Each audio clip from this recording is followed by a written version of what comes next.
Looking for a home that keeps you connected to Silicon Valley without the usual barriers to entry? The Gates in Morgan Hill by City Ventures is a walkable neighborhood near downtown restaurants, outdoor trails, and an easy commute to the Bay Area. It's a small town setting with access to major career hubs. Every home is all electric with buyer-owned solar included. With limited availability, now's the time to take a closer look. Discover your new home at cityventures.com. That's cityventures.com. You alright? I'm World Around You, and this is Pause for Thought on Threshold FM. And I did tease this one a little bit last time, and I've teased it on a little Facebook video recently, and hopefully it's going to help the little wooden cryptids on my website make a little bit more sense as well. Because we've already covered the Tuscumbian space penguins, the Loveland frogman of Ohio, and the Mothman. Even though I don't think the Mothman is one of the wooden cryptids. You've got the beast of Bodmin more though. But anyway, I think it only makes sense that we then cover this guy at some point as well. So I figured, why not this week, while we're fresh in our mind with the image of the Loveland frogman of Ohio with his cock out, because obviously everybody's gone and bought those t-shirts now from worldaroundyou.com, and people must be really enjoying those at this point. Anyway, what we're on about is this creature, right? And it terrorizes the English countryside. It's about the height of an ostrich. It's got big wings, mate, like a fucking albatross. Strong talons, like an hawk. That it could use to fucking rip up rats in a field, mate. Beady eyes, like a seagull. Feathered, like a pigeon. Not in colour or patination, just in the way that a pigeon's got feathers. It's got legs like a goose, and the mythological status of a phoenix. This week, we're looking into the Cornish Owlman, but let's have a song to get us going. This is Chris Webby, JP and Kasky with Demons. So, getting into the Cornish Owlman, or, the Owlman of Cornwall, maybe even more specifically the Owlman of Mawnan, which immediately just makes it sound more mythical and like it's something from fucking Lord of the Rings or something. Almost like someone purposely chose this area for the monster to dwell, which does raise some suspicions. But we'll ignore those for now. A lot of people say that there's a lot of similarities as well between the Mothman and the Cornish Owlman because of the glowing eyes that they have, and they've got an ability to fly, and they're just rare to see. There's a certain scarcity in appearances between the two of them. But like a lot of guest features, usually you'll notice that less is more in it.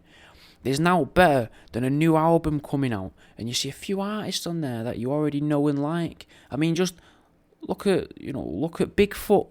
He's oversaturated, isn't it? Everywhere you look, there's footprints in ceramic, there's fucking merch, there's fucking the cast of a footprint, there's clumps of hair, there's skunk ape this, wood wall that. Owlmen, they're few and far between, mate. Not many owlmen knocking about. And from what I can tell, the Cornish Owlman is quite possibly the only owlman out there, or at least the only owlman on record. Or, because if there was more than one, there'd be owlman.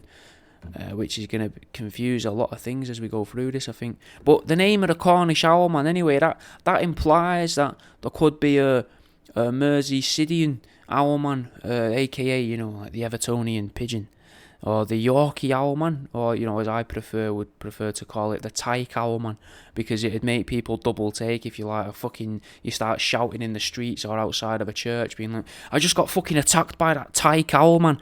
In the cemetery last night, and then before you know it, someone's going down to the pub and telling Fat Brenda Owlman that someone's saying that you've been touching people up in the cemetery and attacking people again.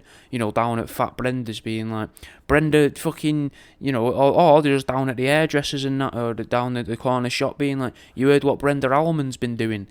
Yeah, she's been doing it again, mate. Yeah, she did though. She loved prison, to be fair, though. Flourished in there. But then again, I do like the idea that Tyke could be a term for a young lesbian, not in a derogatory sense, just in the way that, like homosexual men have got loads of denominations of themselves. I like the idea that Tyke could be a recently uncloseted lesbian woman. But obviously I know that double take that's happening in this hypothetical situation probably says more about the person that's earwigging than it does about the Owlman, or as it does about Brenda Owlman in this situation that doesn't exist. But we'll get back to facts. The Owlman that is in Cornwall isn't in North Yorkshire, so the Tyke Owlman doesn't exist. It's only the Cornish Owlman. And and besides, back in North Yorkshire with this Tyke Owlman, they're immediately off and out and about blaming Fat Brenda for molesting people in the grounds of a church, rather than actually listening to the victim of this traumatic experience involving a potentially demonic creature, innit? Or if a newspaper interview with a paranormal investigator called Mark Davies is to be believed, a demonic creature. But we'll get into him a little bit later on. We only tease with the Davies around here. You never lead with your Davies. You want to tease with him.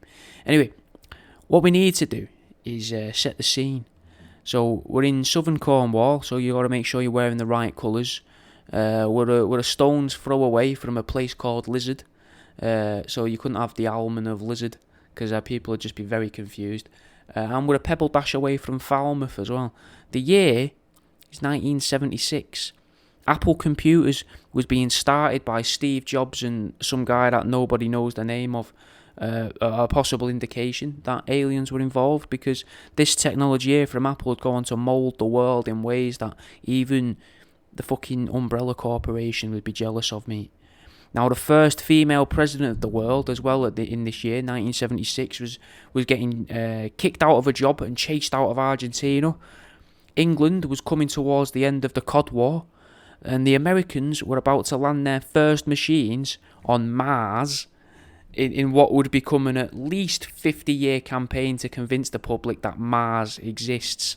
The English started messing with ethereal barriers too by releasing Concorde for its first commercial flight. I can't remember where to and from. I presume from England in somewhere.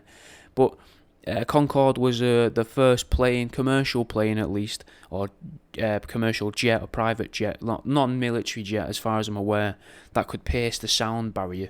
So that means that they were piercing the protective sound barrier that floats all around the world, potentially protecting us from them sounds that Michael Tallinger spoke of with his planetary rings. Not like Saturn, but with the noise that a planet makes. So is it by sending Concorde out and about, putting holes in this ethereal barrier, is that what caused the leaks for these creatures to start existing and coming into our reality more and more? There was a lot of monsters and threats from monsters and the fear of supernatural beings floating in the zeitgeist that year. You had The Omen, that came out that year. King Kong, that came out a lot later in the year than April. The first one happened in April, but we'll get there in a minute. And The Beast, that was fucking Sylvester Stallone. He was about to star in Rocky as well. Now, we know what the time 1976 had and what it felt like. Now we can understand more about the events of 17th of April 1976, which is the first sighting on record of the Cornish Owlman. Though a Cornish newspaper that I found claims that there's actually records of it since the 1920s, and I can't find anywhere online where they got that from, and odds are neither can they. So is that part of a massive misinformation campaign around cryptids?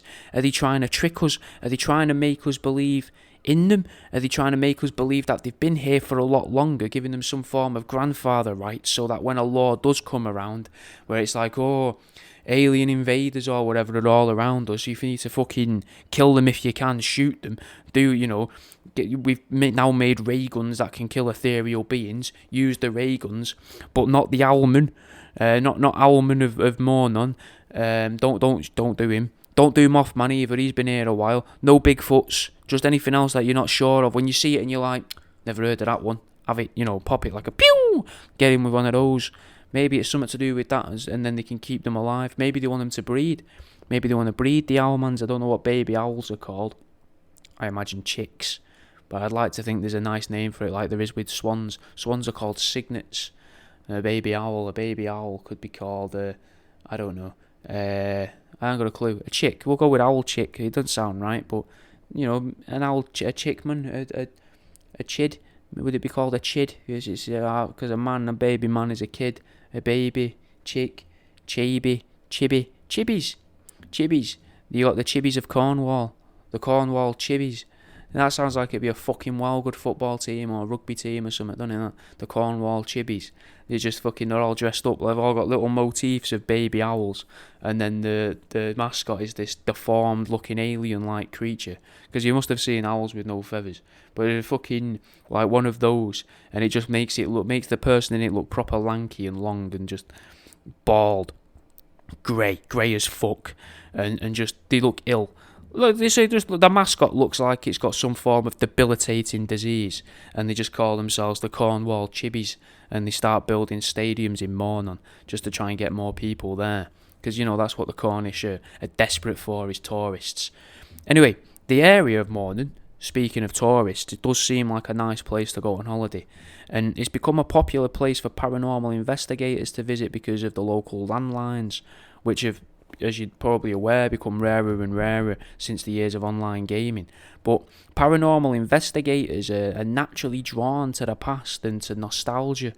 Now, I only know the second sighting was during a holiday, but this first sighting was on the 17th of April 1976, and it involved a pair of sisters called June and Vicky Melling, with a G, Melling. Now, this is a legitimate first-hand account of the story, delivered vicariously through a gentleman called Tony Shields with the nickname of Doc. One of the girls, right, she managed to provide a little picture, little hand-drawn doodle, if you like, of the creature that they witnessed. They claim that they saw the monster hover around the tower of St. Mawnan and St. Stephen's, right, which makes it seem like it's flitting between two churches like altar boys in the church Christmas parties. Now, this isn't the case, though. Just like why the paedophilic priests fuck young boys, the Cornish named the church this to make things seem bigger than what they actually are. So in reality, St. Mawnan's and St. Stephen's is just one church. That's all it is, it's just one church. And it's surprising, isn't it, that, a tax haven and focal point for the local paedophilic community, that more churches don't have more than one name, because that way, if there was, say there was a scandal, right, some just out of thin air, say there's a weird scandal, and for whatever reason people start saying priests have been, fucking diddling kids. Let's say it happened at St. Mawnan Church, just hypothetically, Let's say that, 12 choir boys, because we love the number 12. 12 choir boys were diddled at St. Mawnan Church. That means they can always just snap the St. Mawnan bit off the sign of the fence of the church, doesn't it? Now, it's no longer St. Mawnan and St. Stephen's, now it's just St. Stephen's. It does kind of imply that at some point, maybe churches had 5 or 6 names, St. Mawnan's and St. Stephen's and St. Paul's and St. Richard and St. Donald and St. Michael and St. Luke and St. Steve, who's different to St. Stephen, obviously. And but for every paedophilic scandal or monster attack, or for being accused of fucking burning witches, depending how far back you go, or avoiding tax, they remove a name and they're just left now with St. Mawnan and St. Stephen until the next, and what I imagine would be the last chance they have, because after that, then obviously, if you lose all of the names of a church, all 5 names of the name, of the church is wiped out, no longer exist, and it's turned into some form of community centre, or maybe a different type of place of worship. They're like, we gave the Catholics a go. We gave them multiple chances, tons of chances. We've learned our lesson with that. We don't do that anymore. Now it's just I'm not going to depict the religion because I don't want to get flagged on YouTube for my first better quality video. But because obviously I record these on YouTube. If you are listening to this as a podcast, you can actually watch these as videos on YouTube. Don't know if it's any good, no idea. But there's 60 odd of them. Maybe you'd enjoy them. Patreon.com/worldaroundyou. It's the money from that goes towards hosting these, paying for shirt designs to have them done. And it's just nice. It's a nice way that you can be like, I enjoy the show. But anyway, getting back into the show, right? Picture the girls, right? Picture the girls and picture the drawing that these girls did. Now, we don't know much about these girls, but it was the 70s, right? There was some artists knocking about, yeah, but think of the art that was big at the time. Most of it probably wasn't that good. We've just come out of the 60s, so odds are the parents were fucking drug-addled, and the DNA's fucked. They've probably not had the best upbringing. But they might have been alright though if they're on holiday in Cornwall. Obviously, they might be from a well-to-do family, but well-to-do family back then could mean a lot of drugs. Could mean they had access to an awful lot of decent drugs as well, which means that they could be fucked. So the drawings might not be great, but if you think of the drawing, right, I want you to picture it. It's not very detailed. There's not a lot to go off. But if you imagine a child, right, and they've drawn a bloke with horns and wings, right, except the wings are where his arms are, rather than the placement that the wings would have if they were, like an angel or a demon or like a depiction of a devil kind of thing. Now the legs, it doesn't look like Birdman, or Bird Person, sorry, from Rick and Morty, right? It looks nothing like Bird Person. Imagine Bird Person, but only with wings, and the wings are somehow front where the arms would be. Just imagine a person with wings instead of arms, basically, and horns, right? Now, the legs, this is where it gets a bit weirder. The legs were feathered as well, innit? So you get the idea that this hybridized creature must have been fucking massive, mate. Because if they were able to denote such minute details, right, that means this thing must have been huge, mate. Now they're saying it was the size of a bloke, but it's at the top of a church tower. So to know that, there's got to have been bigger than that, I'm thinking. I'm thinking it must be much bigger. And to be able to see the pattern of the feathers like they've drawn must have been fucking massive, mate. Maybe it was some form of spaceship, who knows? That's not the route we're going down, though. We're going the hybridized creature way, innit? Obviously. No mention of the moon, though, this episode, other than this little nod to it there. Nothing about the moon came up, which was interesting. Nothing really about water. There was a little bit of links to water, which we will get to, but not that much. But what I want you to do, right, is go for a walk right now.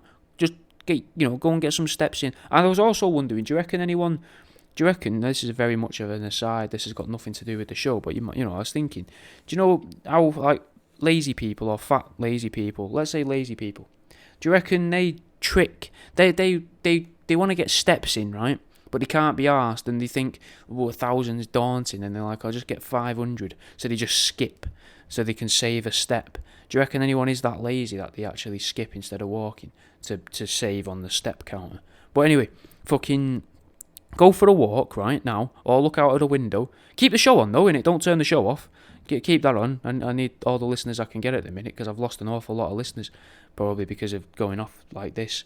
But never mind, right? Don't turn the show off, and I'll give you a couple seconds, right, just to peel back the curtains, so you can see out the window, right?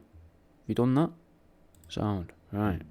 Stare at that seagull, mate, or the wren, or the pigeon, or the Harris hawk, or whatever it is bird-wise that you've got access to out of your window. You can't see the individual feathers on it, can you, all that well? And the legs might not look entirely feathered either. And you know why that is?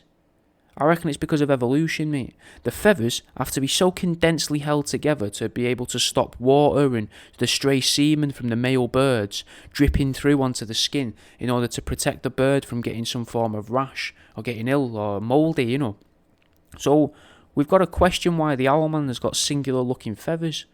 Now, there are types of chickens with a laced patterning, like you've got laced Wyandottes, where they've got a sort of a little black outline to the tips of the feathers, and it makes every feather look individual, although feathers are individual, but it's more prominent because each feather has that little bit of an outline to it. Seabrights as well, I think Seabrights can have it, like lemon Seabrights and that as well, and the silver Seabrights as well. Lemon not so much, gold and silver Seabrights, they've definitely got that black outline to the feathering. So it is possible, it's not impossible to have outlines on feathers, to a certain degree, but I'm thinking what we need to do is focus on the science more and less on the chickens. How do we know that this owlman isn't some form of hybridized creature? A man that's been altered with the DNA of a bird, maybe of an owl, maybe would make the most sense. Maybe it's not the original hybrid though, but maybe some form of descendant of the hybridized creature, and that's why it's not fully evolved to suit the environment yet. Maybe it's not a hybridized creature though. Maybe it's completely natural, but from a different dimension that's been able to appear in our world because of the landlines that have somehow been blurred, and it took what seemed like the peak physical build to be able to navigate its new surroundings. Legs and wings. If I just appeared in the world, I would never think to myself, I need hands, let alone fucking fingers that move in like fucking 3 ways independently at least. But how did the lines blur? Were they smudged by the unwitting side palm of a guy writing the lines of the country, or were they rubbed with the wet finger of a wizard of some sort? Well, let's have a song and then we'll look into this a little bit more. This is IDK and Denzel Curry with Dog Food. This week's show's brought to us by HelloFresh. Do you think that you're stuck in a bit of a dinner rut? With HelloFresh, you can get fresh, pre-measured ingredients with mouth-watering seasonal recipes delivered right to your door. Skip all those trips to the shop and count on HelloFresh to make home cooking easy, fun and affordable. You can now enjoy cooking and get dinner on your table in less than half an hour, or one of them little plastic trays that you pop on your lap. With over 25 recipes to choose from every week, there's going to be something for everyone to enjoy. All recipes are designed and tested by professional chefs and nutritional experts to ensure deliciousness and simplicity. There's a fragrant chicken curry that looks pretty nice. Hoisin beef and mixed veg stir fry sounds quite good and all. But though the picture that they've got here of this cheese and caramelised onion pork steak looks pretty good and all. So if you can imagine what it looks like, I imagine maybe pork loin, boneless pork loin maybe. Let's have a quick look at that. It just says pork steak, but I imagine it's going to be the pork fillet. It says pork steak on the picture. That's pork loin, not off the bone. So it looks like pork loin off the bone with cheese on it and caramelised onions. That's alright, that. Go to the link in the show notes and you can get 50% off your first box and then 35% off your next 3 boxes. That's the link in our show notes for 50% off your first box and then 35% off your next 3 boxes. HelloFresh, the #1 meal kit. As it happens, there was a Mancunian that was living down in the southwest, which had an interest, or whom had an interest, or who had an interest. I think who had an interest. Who? Which is nice because it's about owlmen, But he had an interest in ethereal creatures, or extra-dimensional entities, it seems. Now, this bloke's name is Tony Shields. Tony Doc. Shields, Doc's the nickname in the middle. And he's said to have investigated the sighting of the creature, also known as the monster of Falmouth Bay, right? Which is nowhere near as good as the Cornish Owlman, because if you just say the monster of Falmouth Bay in a normal voice, doesn't sound cool, doesn't sound not like what you want on a t-shirt, is it? But the Cornish Owlman does, because it's got that man at the end. It makes you think like Batman, Owlman, it's cool. Spider-Man, and Gasman, Fireman, Policeman, they all sound cool, innit? You could easily have. I'd love to make a TV series about the Gasman. Because you could have loads of jokes in it, couldn't you, about like laying pipe, and he's the pipe fitter. No, he can build his pipes. His mind's in the gutter. Gasman! Things like that, and then he could have a tool bag that's always jangling, but he never opens it. No one ever knows what's in there, like that suitcase on Pulp Fiction. And then there's fucking just pipes everywhere. And the opening sequence for it could be that old screensaver that was on everybody's computers of those pipes. And you just watch it for 30 seconds and it's different every episode. 8 episodes a series. Every intro's slightly different. You see the pipes in a different way. And then it just goes, Gasman! And it's just about the life of a gasman who happens to go around saving things. Like there's a house fire, and he's like, oh my god, they're going to sue us. That could be the boiler. And this is like the first episode, and then he runs through the wall, like, because he's like a superhero of sorts, but it's also been fire damaged, And it actually turns out it's just like a French door, patio door. He goes through there, bashing it through with his tool bag, and then he goes in and he fixes the boiler and does things like that. He's proper dodgy in it. He fixes the boiler up and then escapes. Doesn't save the dog. Doesn't save anyone in there. He just fixes things like that so that his company doesn't get sued because it's on his rounds kind of thing. Anyway, fuck me. Where was we? We was talking about Doc Tony Shields, wasn't it, right? And it turns out, right, around the time that he was around there or went down there was another sighting of a monstrous creature in Mawnan. Now, with this one, different people saw it. Again, two young women, let's call them, Sally Chapman and Barbara Perry. And they claim that on the 3rd of July 1976, that's a brief 77 days after the Easter Saturday sighting in April earlier that year. Now, a little side note. If we wanted to try and extrapolate something from the Easter holiday, if you like, and this otherworldly creature appearing, we might actually be able to. We learnt last episode about how King James rewrote the Bible, so there is a good chance it's all made up or completely changed and fabricated and altered. Nothing in it might be the original stories. We don't know that. I don't know that anyway. So therefore, in my eyes, no one knows that. Now, I suppose we can also presume, though, that King James was some form of anti-Semite, because that's a pretty fashionable take, innit, to say that leaders of the world are anti-Semitic. So with that in mind, we should think about stories associated with Easter. To Christians, Easter's the time where Jesus got hammered and then took 3 days to recover from it and sleep it off. And there's a lot of people that also use that mythical event of Jesus' crucifixion, if you like. They used that event to try and turn the public against what would be deemed the Jewish people. Now, in the Jewish faith, Easter time is a celebration of the Exodus of Egypt. But what if, much like the rest of the Bible, it's all some form of analogy, and the idea in Exodus, right, is just used to represent the movement from one place to another, and the idea of an Exodus is they're leaving somewhere, like, for whatever reason. And obviously that means that everything in it is an analogy. So where it says Jew, it doesn't mean Jewish. It's not actually the Egyptians. It's not actually Egypt. It's not actually a desert. Maybe it's another realm or whatever. And then King James came along and went, this story here, this true account that we've got here, how can we use this to our advantage? We're having a big war at the minute over in Spain. And on the other side of Spain, a little bit further away from Spain, we've got like the Middle East and that, and they've got their own thing going on. Is there any way we can incorporate that in so we can, if need be, we can fight them later and everyone will be up for it? Just that sort of idea. That's where I'm going with this. That's all I'm thinking, you know. Now, this place of the Exodus, this quote unquote Egypt, it could have been a place that had strict rules, or nothing was left, or it was damaged, or and they moved to a new unknown place, like in Exodus. Realistic, that's what's happening from memory.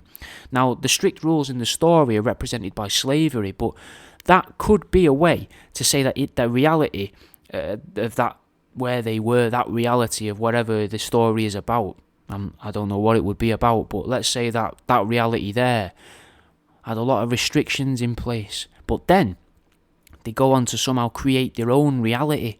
Not the Jewish people. We're viewing this as a story, as an analogy. That's what all of the Bible is, so we're told. So the movement from one place to another may be easier at certain times of the year due to maybe the planetary alignment or the distance from the sun or something that we probably can't even comprehend. That would make sense as to why Easter's never at the same time every year, why it seems to have something to do with maybe with the moon, I'm not sure. But even when you use the story of Jesus carking it up on that cross and then walking out as a zombie a few days later, we can also find a little hidden story in that about being able to traverse some form of state of existence around this time of year, the living and the dead, different planes of reality and that, Just a thought for you anyway, to chuck around your head for a bit. Getting back to Sally and Barbara though, they claim that, they say that an owl that was as big as a man, right, that had glowing eyes. Now, these guys were in Cornwall in England, innit? A place in the world that is notorious for its lack of pygmy people, right? One of the many problems modern Cornwall faces is its lack of diversity, so you can only imagine what it was like back in the 1970s. Not a pygmy, Indian or Spaniard in sight, mate. Now, that's if today's anything to go off. So this owl had to have been average height of a man for the 1970s, which would be about 5 foot 10 inches, give or take, whatever the smaller denomination after an inch is. Now, That's a long way off the maximum height of an eagle owl at 2 foot something. Even if we round that up to a 3 foot owl, a 3 foot eagle owl, which would be well over the average height of an eagle owl in the UK, that's nowhere near a couple inches shy of 6 foot. Now, the eagle owl does have what look like little horns on its face, but they're not real horns, they're just feathers in the shape of horns, if you like. And all our witnesses claim that this creature that they saw had horns. They don't claim they had feathers in the shape of horns, so we can disregard the lies here spread by the misinformation agents out there that are claiming that this is just some form of fucking stray eagle owl, well, wild eagle owl. There are some people that claim these girls aren't telling the truth, but to hear a story from 2 young women about a man of some sort and not believe them, that's not very 2022, is it? These people claim that they only saw the creature because they were already aware of the story of the Owlman. Like, oh, it's fashionable to talk about the Owlman. It happened a few months ago, so-and-so, they got in the paper. Oh, we'll talk about the Owlman and what happened with us and we'll get in the paper. Not very 2022, mate. But in many ways, this is the exact reason to believe their account. Because it means that the Cornish Owlman could be a tulpa of some description, a creature that comes into existence just because it's believed in, a lie or story that manages to take on corporeal form, like man-made climate change has over the past decade or so. If enough people believe in it, that means it exists. Now, I know what you're thinking, well, why isn't Santa or why isn't the Easter Bunny real? But think about how many children exist that believe in them. Then, think about how many adults don't believe in them. I imagine there's always more adults than children, because statistically there's always going to be 2 more adults than children, I would imagine, because that's kind of how it works. I don't know the stats on it, I'm not too sure, because, you know, science isn't our friend here. We're not trying to trust science, we're not trying to use science to explain this stuff away, right? But maybe the very concept of Santa and the Easter Bunny could be damaging to the world. 2 massive figures that seem to centre around this a somewhat loose concept of communism, that only want to give gifts to people and use slavery and to make sure that everyone gets something. That's not very good for the planet, is it? You know, also, if all the kids of the world that believe in Father Christmas were able to magic up Father Christmas, that means that they've also had to magic up all the elves along with Sandy's reindeer-powered sleigh that he has that can travel the earth faster than Concorde could on its first commercial flight of 1976. That's not good for business. So they try to make sure no one believes in him. They've learnt the lessons. They allow the children to believe so that they can crush the spirits as what can only be presumed as some form of maybe a huge spirit cooking activity, maybe a way to bring trauma to children. Maybe even so that during the winter solstice, where the ethereal planes may weaken, the extra-dimensional entities on the other side can probably feast on the misery of those children, like what we learnt in the Lion King episode, right? Because the children's minds are all fractured and temperamental at this point, because you've got the young ones that believe, you've got the ones that are over Christmas because they know Father Christmas isn't real and they're realising Christmas isn't as good as what it used to be because they don't believe in Father Christmas. But then you've got the ones in between as well, mate.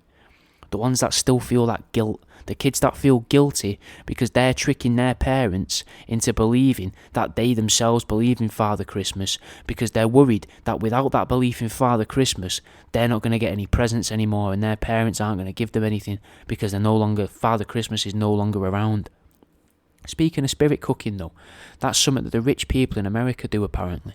Now, I think it's got something to do with torturing children so that they can absorb their energy whilst they rape them. Because, you know, you don't want to rape a child that's happy if you're rich. You know, you want to go on to become a potential president of America. You only want to force yourself inside of a miserable child. That's how it works. But these celebrities supposedly worship some form of owl deity called Moloch, which throughout history has been associated with child sacrifice and has taken on many forms, but apparently, right, in its most recent form, it's supposed to be an owl, mate, an owl. In some writings, Moloch's apparently represented as well by the spelling of Mlk, pronounced Moloch, spelt M-L-K, right, so that's Mlk, or, you know, which is Moloch, it's a cool name, innit, but But that MLK there, mate, that got me thinking if the big shift in American civil rights was somehow manufactured, because why not give it them sooner is my point here. You know, why be cunts for so long? Why wait until Mullock's around? Why wait for this owl deity to be knocking about and then have this, you know, Martin? They manufacture this in order to have people all around the world praising Martin Luther King, so that the rich people could somehow then trick the public into reading the letters MLK, and therefore somehow through some form of mind gymnastics be able to bring some form of power to the rich people's owl deity Moloch. Maybe this was early on in their worship of the god before they realised they needed to actually rape kids rather than simply be aware of this guy's name. But that does feed into some of the demonology stuff, because if people know the name of the demon or the devil that they're dealing with, then apparently they've got some form of control over it in a way. Maybe it doesn't mean that everyone needs to know why they know the name, if that makes sense. They just need to have people say the name or understand the name. Like how Freddy Krueger becomes more powerful if more people believe in him. Even if the adults remember him, that makes him more powerful even though he doesn't affect the adults. There's got to be something there, mate. Freddy Krueger's probably around the 1970s as well, I would imagine. I think it is. Maybe there's a name of a more recent demon invader concealed within Live, Laugh, Love that our kids are going to decipher or our grandkids are going to decipher in 60 or 70 years' time, and then look back on now with a similar curiosity. We may never know. Let's have a song though. This is Airstrike by the Four Owls and R.A. the Rugged Man.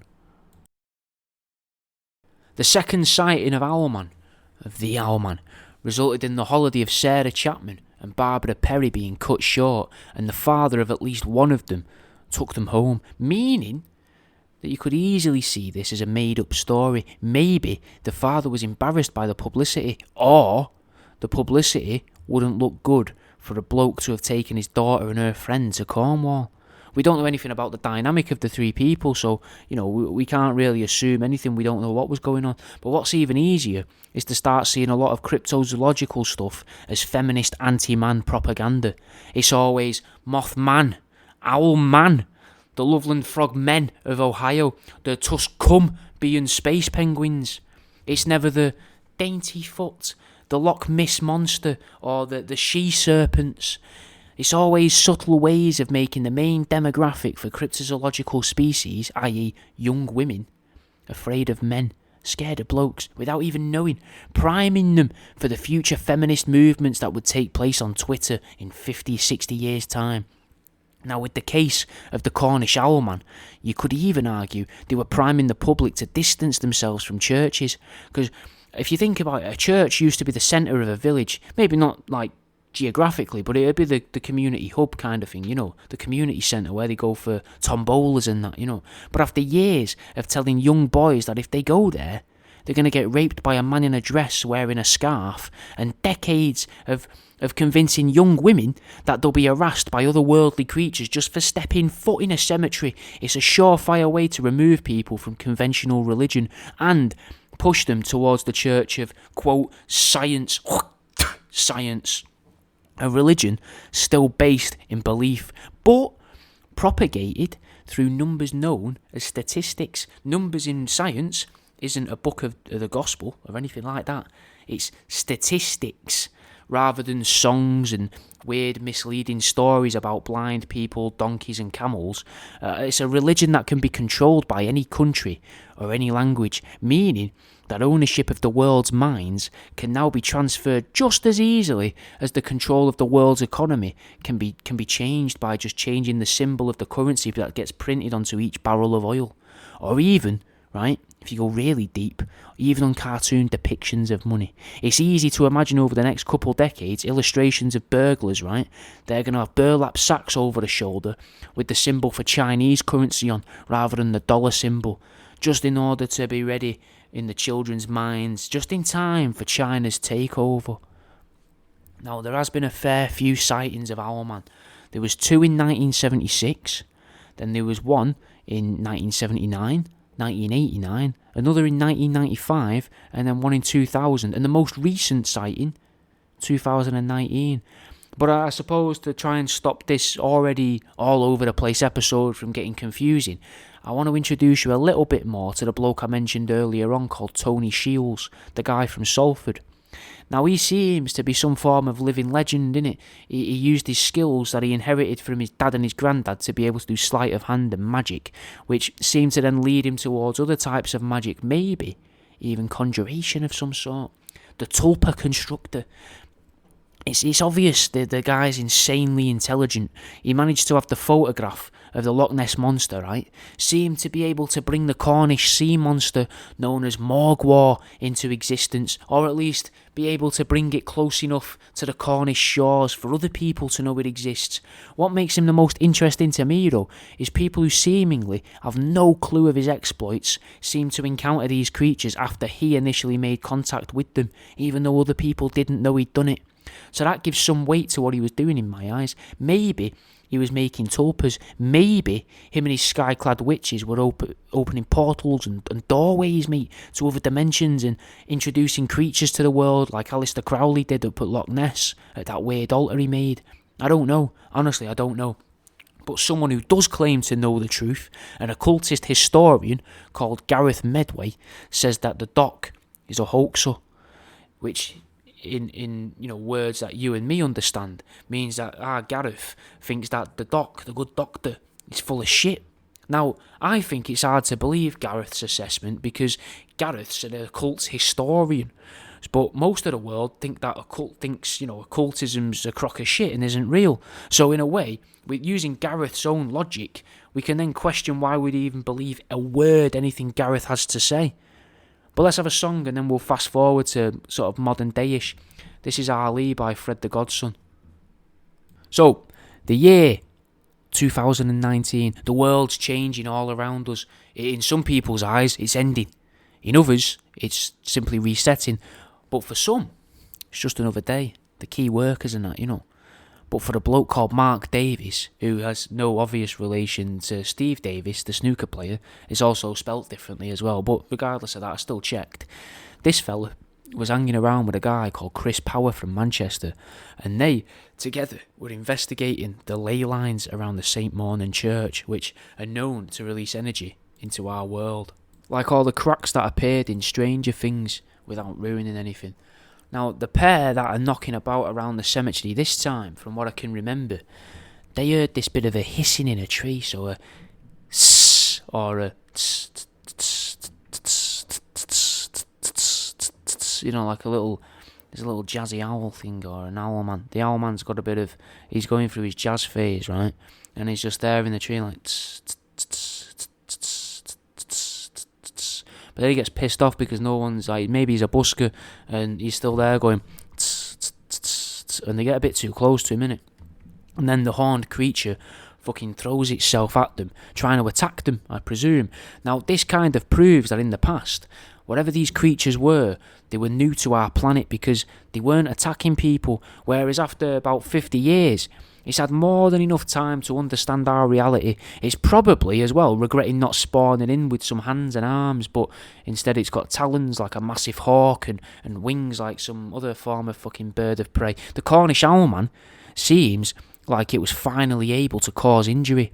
Initially, they just felt it pass over their heads, like it's still some form of otherworldly creature that they can maybe only have the power of projecting themselves into this world. But a little while later, Mr. Powers could feel a burning sensation. Only this one was on his arm, so there's no chance it was some form of STD caught from one of the locals.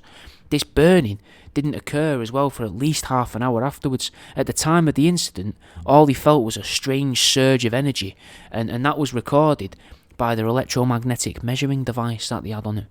Now, they were using that as well, and whilst they were using it, they were also asking questions which seemed to be getting some form of feedback as if to like a conscious feedback that made sense to the questions being asked. Like they would ask a question and they get feedback. Now I don't know if they did the proper scientific method. I kind of hope not, because we don't want to use science for this, do we? Really? But I'm hoping there was some form of test done beforehand to make sure the equipment's not dodgy. They seem to know what they're doing, though. They do. They know what they're doing. So I imagine what they're saying there is spot on. You know, they were getting some feedback. Obviously, it doesn't happen all the time, otherwise they wouldn't have made a note of it. Now, unfortunately, though, Chris was injured during his experience, and I do hope he's okay now.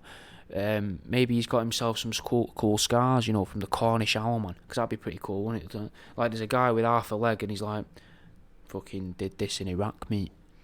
And, you know, someone else is there with an eye missing, going, yeah, fucking graze, mate, pointing at his face, going, fucking graze. And then Mr. Powers is there going, look at his arm, and it's all fucking burning still, somehow giving off some form of radiation maybe, or just some weird sparkles and a weird glow and emanating some loose, thin smoke. And he's like, fucking Cornish Owlman, lad, I did this. And everyone's like, fucking hell, is that you? You're that guy? You know. But unfortunately as well, the camera was broken, presumably, I imagine, by the Cornish Owlman in this unprovoked attack, which means that all the evidence I'm aware of is the scars and the story. But for me, that's enough, because unlike other people in today's world, I believe the victim. I'll fucking see you in a bit.